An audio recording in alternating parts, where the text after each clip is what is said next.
بچوں کی بدتمیزی سے تنگ مائیں خزانے کی چابی سنبھال لے۔ میں بہت دنوں سے ایک بات محسوس کر رہی تھی کہ میرے دونوں بچے اب بڑے ہونے کے ساتھ ساتھ کچھ حاضر جواب اور کچھ بدتمیزی کی طرف جا رہے تھے، جو کہ کسی طور بھی میرے لیے قابل برداشت بات نہیں تھی۔ میں نے دن رات ان کی طرف خصوصی توجہ دینی شروع کر دی۔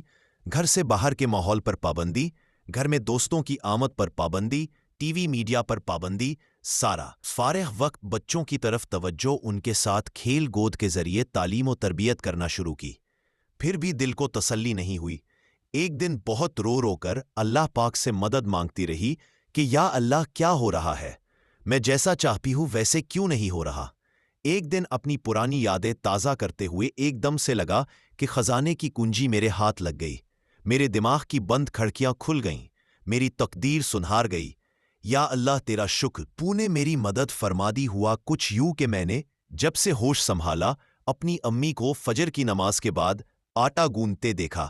وہ ساتھ ساتھ درود شریف پڑھتی، ساتھ آٹا گوندتی، پھر دوپہر کے لیے سالن بنانا ہوتا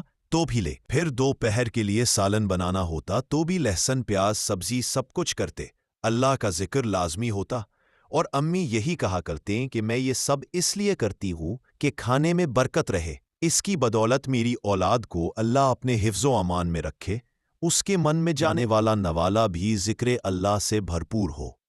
اور مجھے فخر ہے کہ میرے سارے بچے اچھائی کی طرف ہیں، کوئی برائی میرے گھر نہیں آتی۔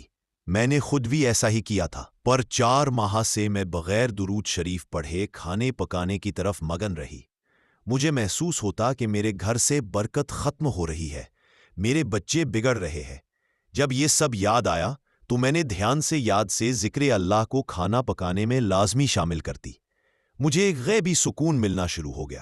میرے گھر میں تھوڑا بھی پکے تو بابرکت ہو جاتا، بچوں کی طرف سے بھی دل مطمئن ہو گیا۔ بیماریاں بھی جاتی رہیں، پانی بھی پیا تو اللہ پاک کا نام لے کر پیا، روزانہ شکرانے کے نوافل کو روٹین بنا لیا۔ مجھے کبھی اپنے گھر سے خوف محسوس نہیں ہوا، کبھی یہ نہیں لگا کہ میرے گھر کہیں کوئی چور نہ آ جائے گا۔ زندگی بہت پرسکون سی ہو گئی۔ بس کچھ عرصہ غفلت کا گزرا، بے سکونی کا گزرا، اللہ پاک نے تھام لیا۔